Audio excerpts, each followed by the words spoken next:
the passion of it, I can't turn it off, and it drives me nuts because I have all these ideas, and it's like, stop. For me, it's just natural. People think I'm nuts, but whatever. I think you're nuts, but that's one of my favorite things about you. I'm glad I sat you in a chair. It's hard, yeah, because like I'm still kind of fidgety. Like, kinda. How's my bread doing back there?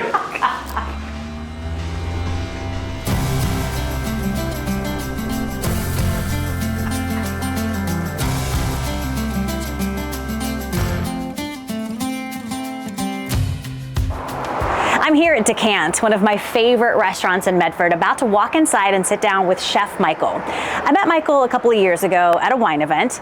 He was making some serious magic in the kitchen, but what I noticed most was not his beautiful plates of food, but his energy.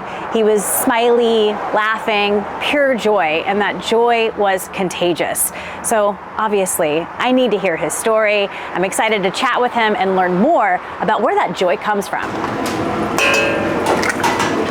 Did you always want to be a chef? I don't think so. I started when I was 15, junior in high school, going into senior, washing dishes. So I never really looked back. When I was 20, I got the opportunity to work for a really good chef named Bren Purser out of Claiborne's restaurant in Fredericksburg, Virginia. He opened my eyes to a whole new world, and I never went to culinary school. I just worked in some diners all the way up until I was 20. I found out I was really good at it. I treated it like a sport. I played soccer as a youth, the common camaraderie, and it just never got old. It's that I thrived on the rush. The endorphins kick in, your hair starts to stand up, your body's tingling, you're talking shit, you're having a good time. It's just teammanship, I didn't know I wanted to be a chef. I just fell into it, and it felt natural for me. You fit. I fit the part. You say you were good at it. Paint a picture for me. What does that look like? So when I started, I was only a dishwasher for about a year. Hated it. One of the managers of the diner at the time saw me, and they saw I was quick. My dish pit was straight. It was clean. No dirty dishes, trash cans. Everything was like done. And the manager saw I was bored. She was like, yo, do you want to line cook? Okay, I'm like 15, 16. I don't know what that means. Throw me on the fire, cool. And then I was just a fast study, I recited, I was able to memorize tickets, memorize plating, and yeah, I just fell into it like that. And then the creative outlet came about, and I was just able to freestyle my thoughts and my creativity out into a canvas, being a plate. And right then and there, I knew, okay, this is art, this is cool. People are coming here to eat our food, and they're enjoying it. Maybe there's something more to this. So when I was 19, I decided to go work for the big hotel. The big hotel in the city I grew up in was the Sheraton, I think. Woohoo, big time. Big time. So I applied for the job, and I wore a suit. I was young, I was 19. I wore the suit, button-up shirt. Looked good, right? So I go in there, I get the job. Go in there the next day, throw on my chef coat, right? I roll my sleeves up, and it showed my tattoos. Okay. So the chef was like, you gotta roll your sleeve down. I'm like, why, chef? Well, we can't have any visible tattoos while we're working here. And that was a company policy, right? So ever since then, I was like, you know what, dude? I quit. Don't judge me in the way I look, judge me in the way I cook. Where are you from originally? Originally born and raised Virginia. Virginia. I'm gonna take a guess. Was food important growing up? Yes. So I'm a Southern girl, so food was very important growing up. It is definitely important. My mother immigrated to the States from France, and she was one of 12 kids, the oldest. So she had a large part in preparing family meals and seeing what was up in the attic after my grandfather and grandmother went to the farms, and they procured a lot of stuff. And in the attic, I didn't find this out until I was a lot older. But the attic in their house, okay, their house was built in 1777, right? The attic was all farm use. It was all produce and meats and refrigeration and things like that, preserved salts and that thing. So food was definitely a big part of their life. And my mom, you know, she taught me and my brother a lot of that. And I remember vividly, we'd go to the farm and we'd get bushels. And you know how big bushels are. Bushels of beans and corns, and we'd have to go home and pick it. Hated it as a child, but respected it enough to know that mom was actually doing some wonderful things with food, and that embarked on my culinary journey. A lot of kids didn't grow up the way like you and I did, where we'd sit down at the table as a family, we discuss what happened that day, and we just eat delicious food.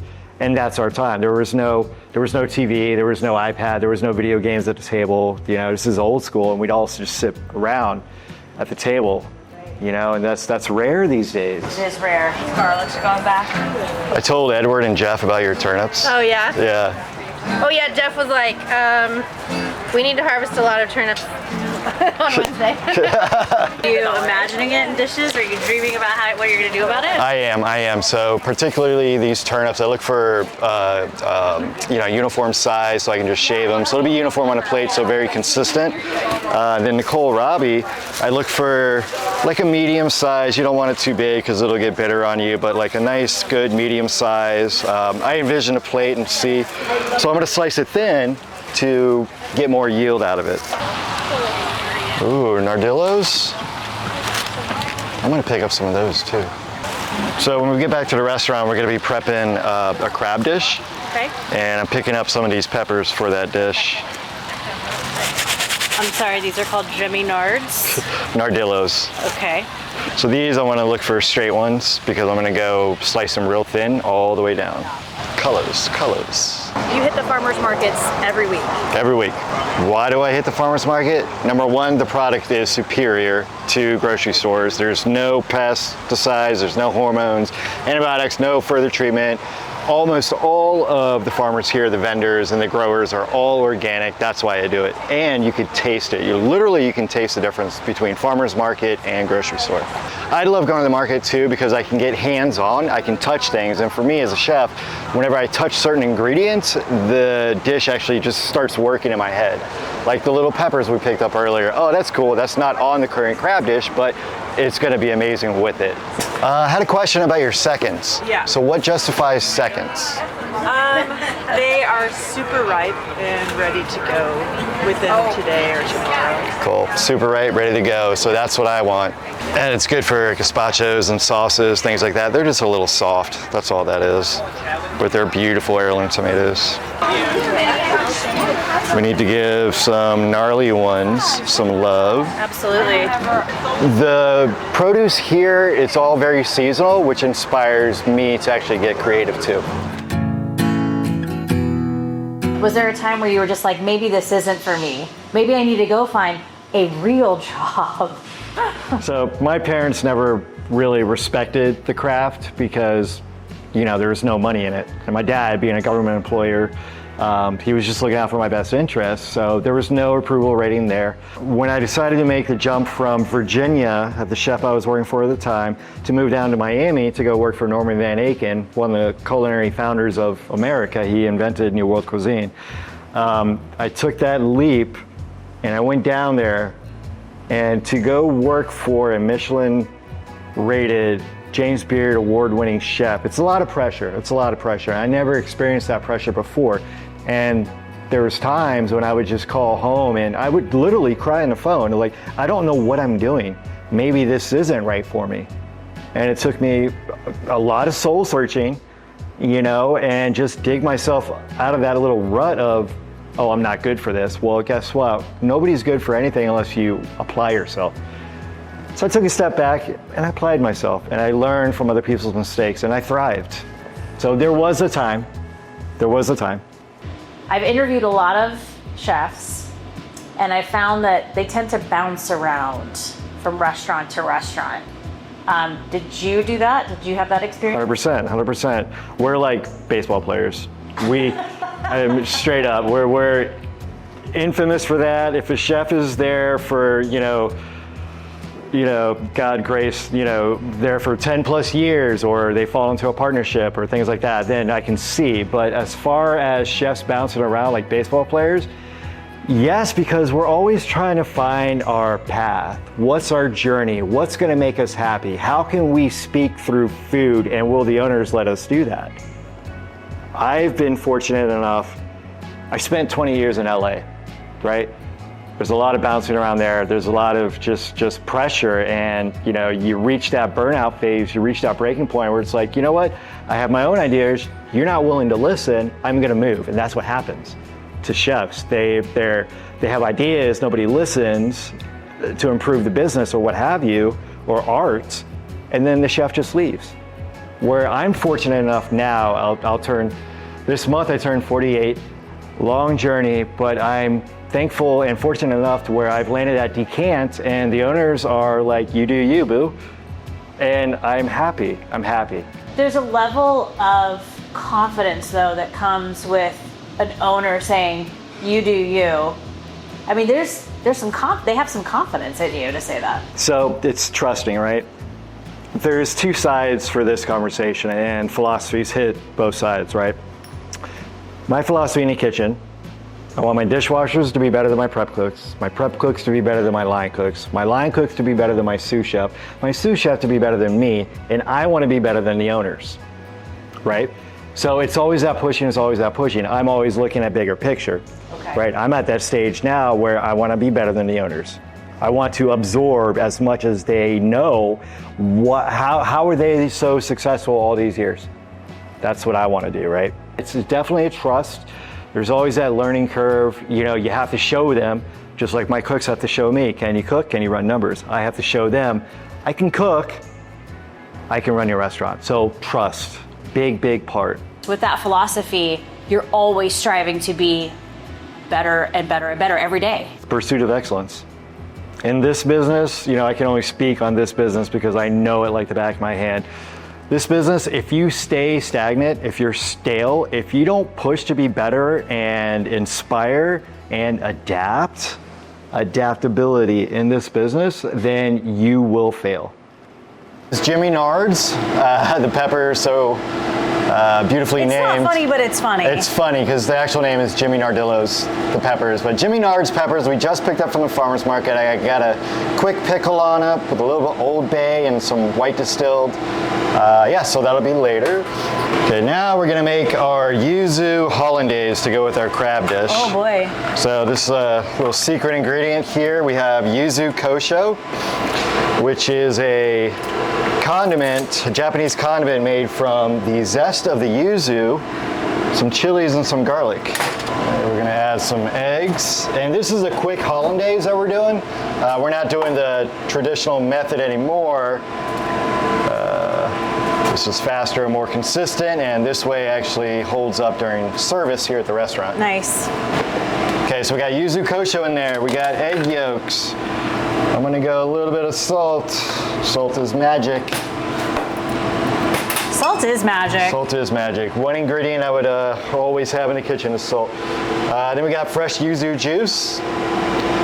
So it's the same yuzu fruit, just the juice. Okay. We're gonna pour a little bit of that in there. Alrighty.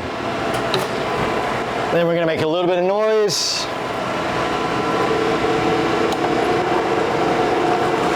And then what I'm gonna add to this is whole butter that we just melted down. So it's hollandaise, right? Egg yolks, butter. Yum. Yes, please. All right. Where's a spoon? Bam. As in, I want to eat it. Because I gotta try it too.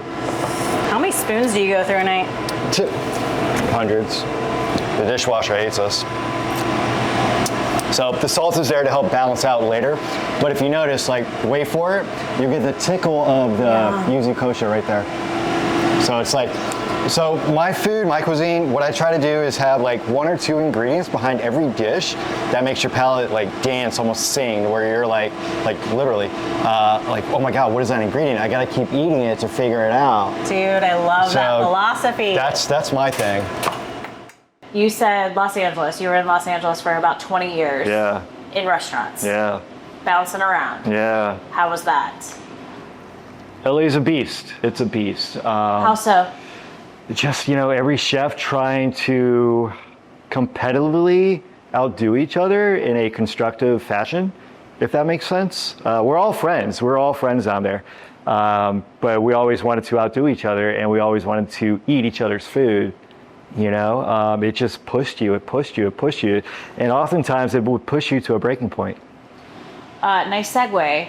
Let's talk about burnout, because I know that is a real deal when it comes to being a chef, when it comes to working in restaurants. Oh, yeah. Burnout. I get burned out just thinking about burnout. It's a real thing. It's a real thing. Not only in this business, but, a passionate business, one that you fully embrace. When you embrace it that much, it consumes you, and that's all you are. In big cities, when you're going to the farmer's market early as fuck, like 6, 5 o'clock in the morning, or you go into the fish market early as fuck, like 3, 2 o'clock in the morning sometimes, just to have the best of the best. And then you're working 10, 12, if you're in a hotel, maybe 14, 16 hours a day, and you're doing that relentlessly, right? Relentlessly, because you got to be the best. And that was embedded into my genre of cooks. You have to do it. You have to work 16 hours a day. You have to be there. You have to do this and that. But what happens is, if you're so consumed with food and passion, then there's no more time for anything else. How do you find that balance? Yeah, you want to be the best? Cool. Can you be the best and have that balance? Can you provide nurturing and love for your family outside of work, and provide nurturing and love for your family inside of work? How do you do that? How do you do that? How do you do that? How do you do that? Are you still finding out how you do that? I've found out how to do that. In my own journeys and my own paths, I strongly believe, and this is one chef I worked for, Sang Yoon, actually beat it into my skull that there's work-life balance. What are you doing? Systems, systems, systems. So if your systems aren't in place, think about it like a car. If none of those pistons and none of those spark plugs are firing at all cylinders, your car is going to stop. Same thing in a restaurant. Same thing in life. Systems. If your systems aren't in place, whether it being scheduling or cogs or what have you in a restaurant, if your systems aren't in place, then guess what? The chef is working 16 hours a day. The chef is angry all the time. The chef's an asshole. I don't want to go work for that chef because he's a fucking asshole. Absolutely. That's who I was in LA. I was an asshole. Yeah. And I'm surprised that cooks follow me, but I guess I was that asshole that knew what I was talking about. I could teach you how to cook, but you had to deal with my temper. So I found that balance. I took a step back and I realized what systems are in place. Here's my end goal. I want to be with my family. I want to work 8 hours a day max. I want my staff to work 8 hours a day. I want my staff to have extra days off. I want their life fulfilled both here at work and at home. Because they're going to want to come back to work if you have that balance. If you have that balance, then treat them with respect. Yeah. All right, so this is my favorite part of the dish. We have fresh Oregonian Dungeness crab meat. We have our fishmonger catch them live and they steam it for us right there at the dock. We add a little bit of parsley, chive, some lemon zest, a little bit of Dijon mustard to it. And we are going to warm it up in a little melted butter. Yum, yum, yum.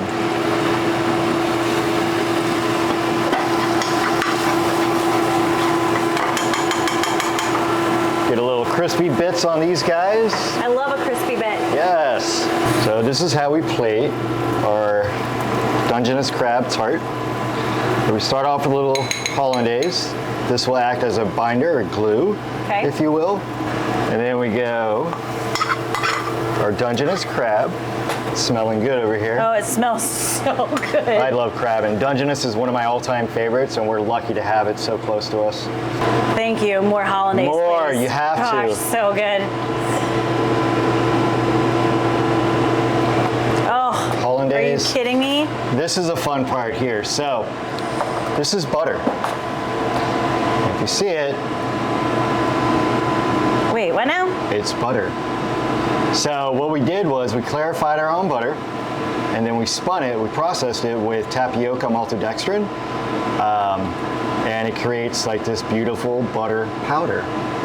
Little mad scientist action back here. We make our own herb oil in-house. Okay. This week we have a combination of dill and basil and parsley.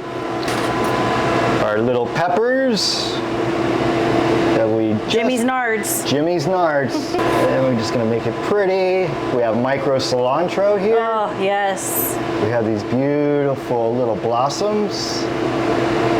Chef, look at this. It's fun. It's a fun dish to plate. During COVID, just all the restaurants in LA shut down, all the good ones. There was nothing. All the chefs were like, screw this, I'm leaving LA. You know, so I stuck around. We just had our daughter. We just gave birth to our daughter in Hollywood during COVID, during all those protests. It was nuts. Hated my job. Kept throwing it out there in the universe. I hated my job. I hated my job. I'm a chef. What am I doing? I worked at this restaurant, like cooking wings and salmon and burgers. Like, I was drowning in my own self-loathe at the time. I was somebody, right? So my wife mentioned to me Ashland, Oregon, and she loved the town. She had been up here before. She was like, just let's go up there. Let's do it. It's so reminiscent of Virginia that I just fell in love with it instantly. So we moved. We packed up all of our things. I don't know how we did it. Grace of God, the universe. We packed up everything and moved. Both kids, you know, grandma, we moved and never looked back. I landed at the Winchester Inn, and I spent 4 years at Alchemy, happily. Not a bad gig, dude. I loved it, you know. I was able to get creative. We became a destination spot, increased revenue. I was having fun. And my wife worked alongside me. You know, she was the pastry chef. She ran the mornings and the breakfast side of things. And it was fun. It was a good trip. And then you came to Decant just this year, right? I came to Decant. This is only month 4. Wow. I know. It feels like, for me and the owners, you know, just conversing with them, it feels like it was a natural fit. I've been here for a while, is what it feels like. And I love that. I love that. It just means everyone is comfortable. I'm comfortable. Everyone's comfortable with me. And you know, what drove me to Decant is it's a smaller venue. So coinciding with the work-life balance, I wanted small. I think small will thrive versus big in this day and age. We can control the cost better. I can get more intimate with the food. And there we are. This is our Dungeness crab tart with butter. What's the best plan of attack? Get in there. Okay. Ooh, I'm gonna mangle it. Okay. There you go. See, I'm not dumb. Look at that big old juicy. My mouth is watering, dude. I love it. I love it.